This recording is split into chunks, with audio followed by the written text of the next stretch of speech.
Manila, sa hindi inaasahang pag-amin ng comedy duo na sina MC Mua at Lassie Marquez, isiniwalat nila sa publiko ang isa sa pinakamadilim na bahagi ng kanilang buhay, ang matinding pagkakalulong sa sugal. Sa isang heart-to-heart interview sa YouTube vlog ni Tony Gonzaga, inilahad ni MC na nagsimula ang lahat matapos pumanaw ang kanyang ina at ama. Sa panahong puno ng kalungkutan, inalok siya ng aliw, hindi sa yakap ng mga kaibigan, kundi sa liwanag ng mga makina sa kasino. Uwi ako galing comedy bar, hindi ako makatulog. May nag-aya sa akin. Sabi niya, ito para maaliw ka, salaysay ni NC. Sa una, aliw. Pero hindi nagtagal, napalitan ito ng matinding pagkatalo. Sa isang gabi lang, umabot ng 800,000 ang kanilang nalugi. Sila naman, napasok sa pagsusugal dahil sa pakiramdam ng pagiging left out. Parang ang saya-saya nila, ako parang nale-left out, ani Lassie. Minsang nanalo siya ng maliit, pero doon na nagsimula ang kanyang pagkakalulong. Minsan wala kaming tulog, trabaho tapos kasino, ganoon kami kaadik, dagdag pa ni NC, hindi sila proud, aminado sila.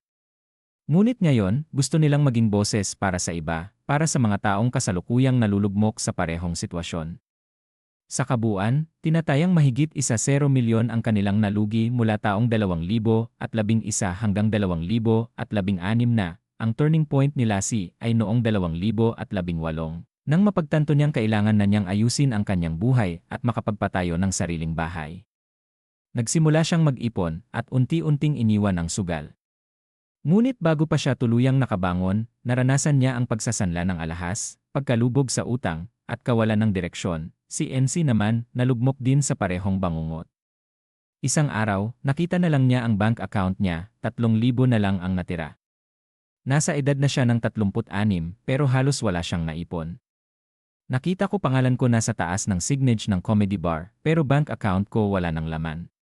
Sabi ko, Lord, bigyan mo pa ako ng chance, emosyonal niyang pahayag, at doon nagsimula ang pagbabago. Nagdasal, humingi ng gabay, at sa loob lamang ng ilang araw, dumating ang isang trabaho na naging simula ng panibagong kabanata ng kanilang buhay. Ngayon, pareho silang may pinaghuhugutan ng bagong pag-asa. Masaya na sila sa simple ngunit tahimik na buhay, malaya mula sa bisyo, at may malinaw na direksyon. Ngayon lang namin ulit nakuha yung tinatawag na financial freedom. Wala kang iniisip, matutulog ka ng walang mabigat na dalahin, ani MC. Sa pagtatapos ng kanilang kwento, isang mahalagang mensahe ang iniwan nila sa mga nanonood, hindi mo kailangang maranasan ang parehong sakit para matuto. Kung may pinagdadaanan ka, humingi ka ng tulong, may makikinig sa'yo.